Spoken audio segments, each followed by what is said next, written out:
Shalom, selamat pagi. Kita belajar dari kitab Daniel, ya. Ada beberapa hal menarik yang bisa kita lihat dalam kehidupan Daniel. Banyak sebenarnya, tapi salah satu yang mau saya sampaikan adalah Daniel ini adalah orang buangan, ya. Dia adalah tawanan. Kalau kita baca dari Daniel pasal 1, waktu itu terjadi pada saat pemerintahan Yoyakim, Raja Yehuda. Nebukadnezar datang mengepung Yerusalem, lalu Raja Yehuda ini kalah, ya. Lalu Raja bertitah kepada Aspenas, ya, di ayat 3 ini Daniel pasal 1, untuk membawa beberapa orang Israel yang berasal dari keturunan raja dan dari kaum bangsawan, ya. Orang-orang muda, ya. Nah, ini tawanan yang dibawa ke Babel dan mereka dididik selama 3 tahun, lalu mereka harus bekerja pada raja. Nah, di antara para tawanan itu, ya, ada yang namanya Daniel, ya. Ada di kisah Danielnya ada Daniel, Sadrah, Mesakh, dan Abednego, ya. Ada 4 orang. Tapi saya mau fokus kepada Daniel, ya. Dikatakan di sini di ayat ke-8, ini pelajaran yang penting, ya, bahwa Daniel berketetapan untuk tidak menajiskan dirinya dengan santapan raja dan dengan anggur yang biasa diminum raja. Dimintanyalah kepada pemimpin pegawai istana itu supaya ia tak usah menajiskan dirinya. Lalu ayat 9, maka Allah mengaruniakan kepada Daniel kasih dan sayang atau favor dari pemimpin pegawai istana itu. Nah, kalau kita baca di Alkitab, ya, di kitab Amsal dikatakan hati raja seperti batang air di tangan Tuhan, dialirkannya kemana ia ingini. Artinya kalau kita berada dalam satu situasi, mungkin di tempat kita bekerja, atasan kita itu bukan orang yang mungkin punya kepercayaan yang sama dengan kita. Kalau dihubungkan dengan kitab Amsal itu, ya, atasan kita itu ya seperti raja, ya. Artinya orang yang ada di atas kita dalam kendali manajemen, ya, atau struktur organisasi. Nah, Alkitab berkata bahwa hati raja, hati atasan kita itu juga di tangan Tuhan, seperti batang air yang dapat dialirkannya kemana diinginkan Tuhan. Nah, Daniel ngalami seperti ini, ya. Tapi tentunya ada hal-hal yang bisa kita pelajari dari kitab Daniel ini. Keputusan Daniel untuk hidup benar, untuk tidak menajiskan dirinya dengan santapan raja, yang saat itu apa yang dimakan oleh raja ada hal-hal yang haram, ya, bagi Daniel dan teman-temannya yang waktu itu hidup dengan aturan yang ketat, ya. Dan ketika Daniel berketetapan untuk hidup benar, maka dampaknya Tuhan memberikan favor, ya. Jadi ini satu pelajaran, ya, kalau kita mau punya sikap hati yang benar, maka Tuhan bisa mengaruniakan favor dari orang di atas kita itu, ya. Tempat kita bekerja misalnya, atau di mana saja, ya, bisa ada favor yang diberikan. Nah, tapi yang menarik adalah Daniel ini tidak hanya dia punya keputusan untuk hidup benar di depan Tuhan, tapi kalau kita lihat dia membangun hubungan dengan Tuhan. Itu ada di Daniel pasal 6, ya. Daniel pasal 6 di ayat 11, ya, saya bacakan. Demi didengar Daniel bahwa surat perintah itu telah dibuat, pergilah ia ke rumahnya. Dalam kamar atasnya ada tingkap-tingkap yang terbuka ke arah Yerusalem. 3 kali sehari ia berlutut, berdoa serta memuji Allahnya seperti yang biasa dilakukannya, ya. Jadi Daniel ini punya satu habit dari sejak muda yang dia pelihara, yaitu 3 kali sehari dia berlutut menyembah Tuhan, ya. Dan itu dilakukan dengan setia, sehingga ini puluhan tahun, ya. Karena kalau Daniel pertama kali dibuang ke Babel, kalau katakan lulus SMA ya, umur ya mungkin 19, 18, 19, lalu ketika dia dengan setia membangun hubungan dengan Tuhan, maka Daniel 6 ini usianya sudah 90 tahun lebih, bahkan ada yang bilang sudah 100 tahun ya. Jadi sekitar 70 tahun lebih dia hidup dengan konsisten membangun hubungan dengan Tuhan ya, lewat doa secara pribadi ya. Nah, itu yang dia buat ya.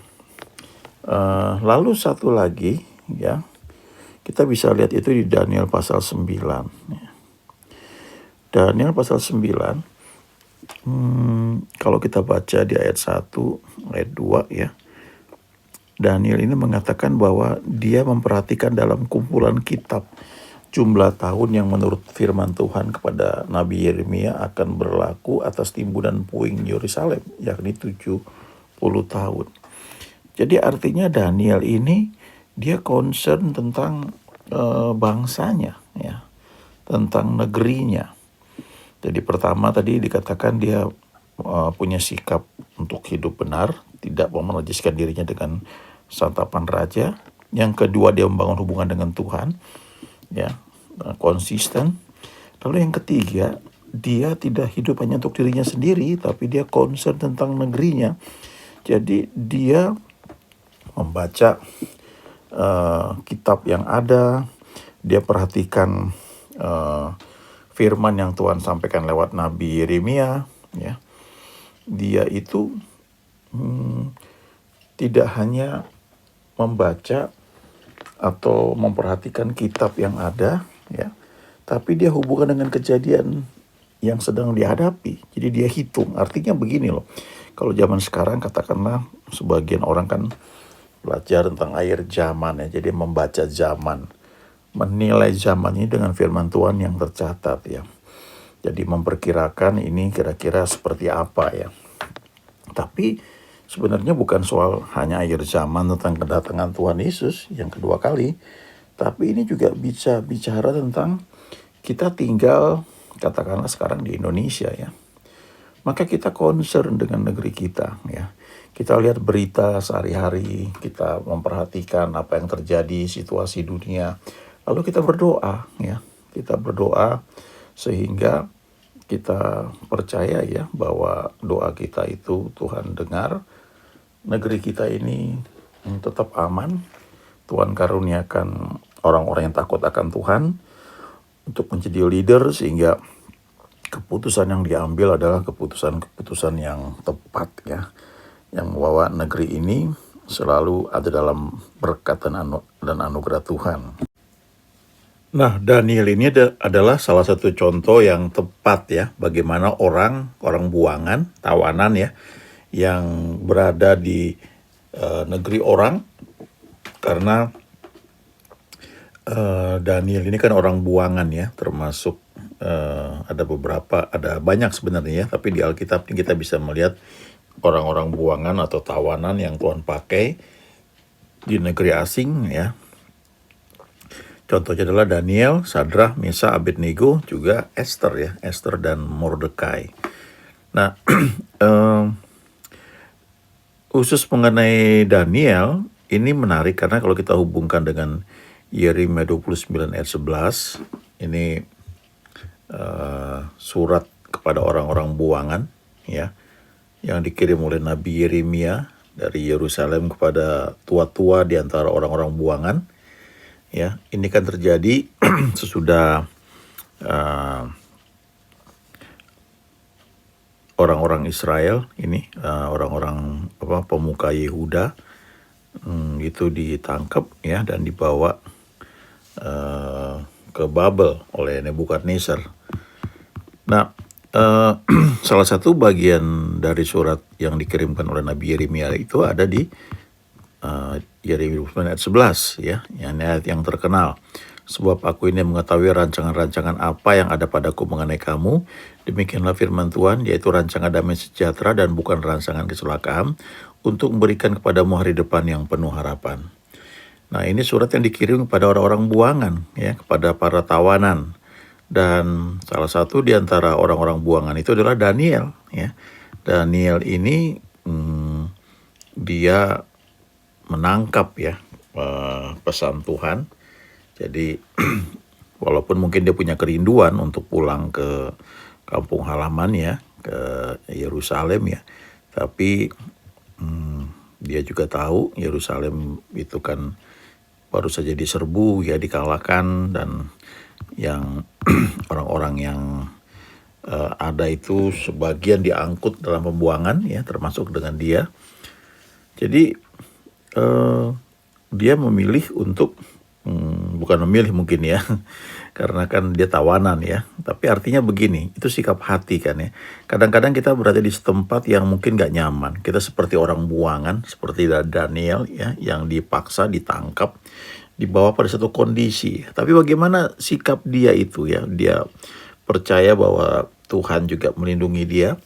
Yang penting hal-hal yang dilakukan yang seperti tadi saya katakan. Pertama, dia memutuskan untuk hidup benar, untuk tidak menajiskan dirinya dengan hal-hal yang nggak cocok ya dengan apa yang dia tahu merupakan ibadah dia, termasuk soal makanan pada saat itu. Yang kedua, dia membangun hubungan dengan Tuhan. Dia rutin 3 kali sehari berdoa, bersujud, menyembah Tuhan ya. Bahkan sampai Raja Darius mengatakan Daniel itu adalah seorang penyembah yang tekun ya. Itu begitu terkenal. Nah, kalau kita baca kisahnya di Daniel pasal 6 memang itu luar biasa.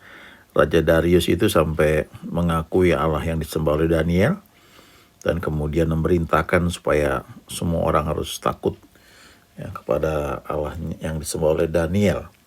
Nah, lalu yang ketiga, Daniel itu dia sudah nyaman di tempat dia di Babel ya, di posisinya bagus, tapi dia nggak berhenti di situ ya. Dia itu menjadi orang yang concern akan negerinya. Jadi dia berdoa ya, dia baca janji Tuhan, dia menghitung, dia melihat zaman, kira-kira ini kapan ya pemulihan akan terjadi.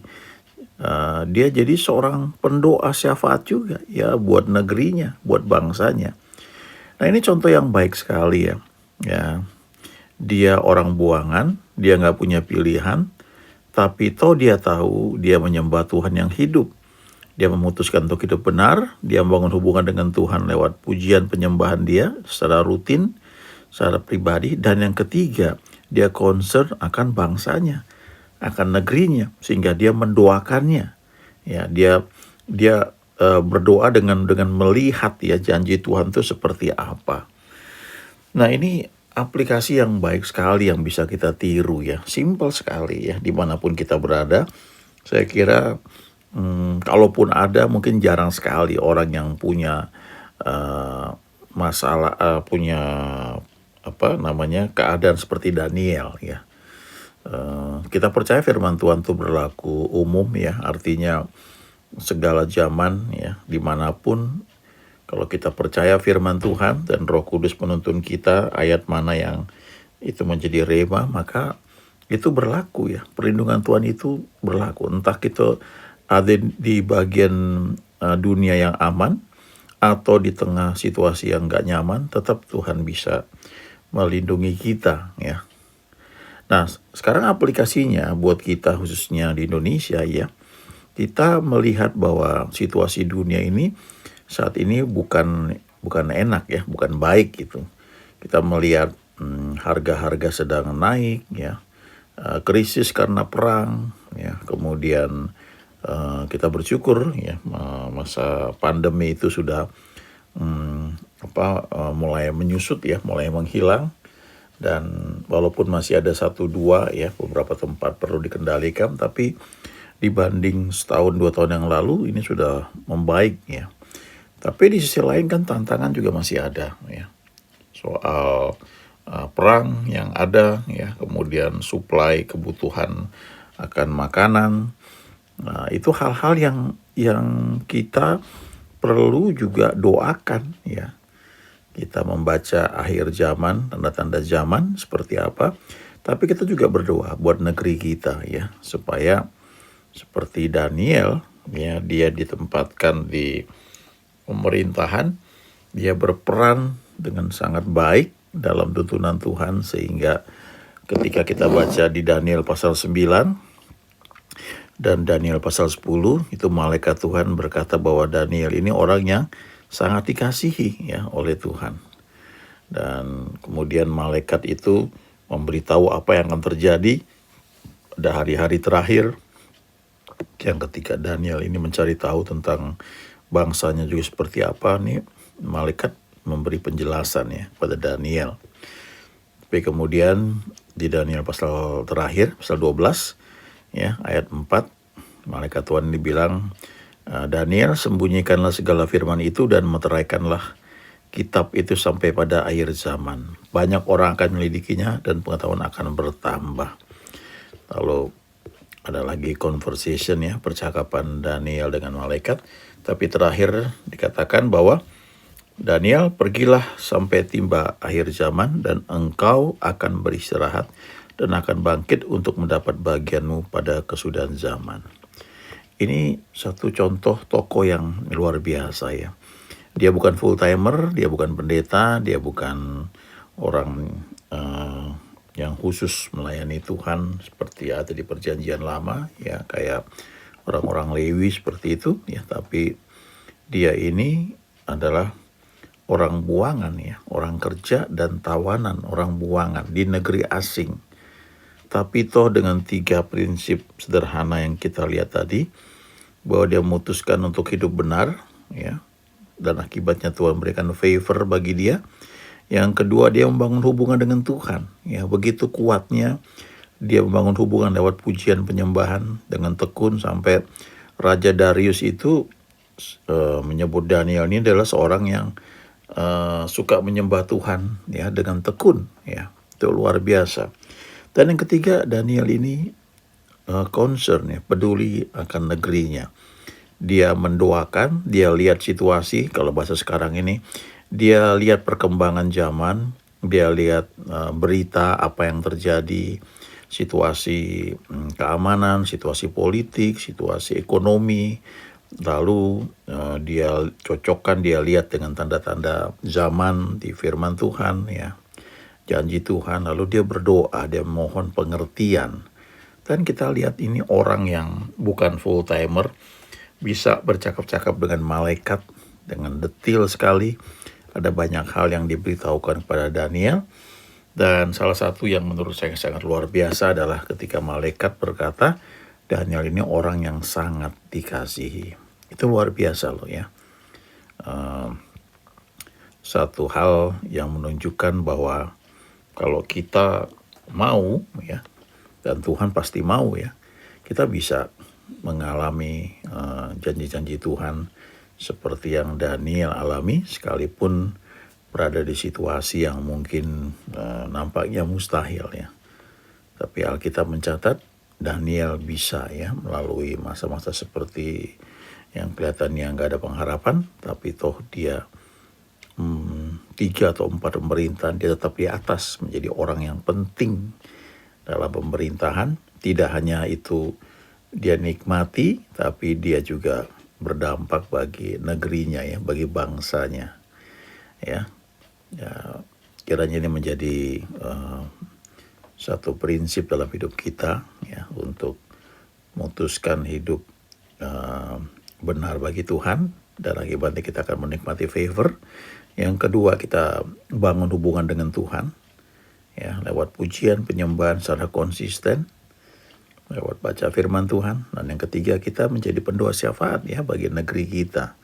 Kita doakan, lihat situasi yang terjadi, ayo lihat firman Tuhan, apa janji Tuhan tentang tempat di mana kita tinggal. Kita doakan, kita deklarasikan, pegang firman Tuhan, maka apa yang kita doakan itu akan terjadi. Dan dengan sendirinya kita juga menikmati rewardnya ya, upah yang Tuhan janjikan bagi setiap orang yang percaya kepada Dia ya, yang mengasihi Dia ya, akan nyata bahwa kita memang hidup dalam anugerah Tuhan. Amin.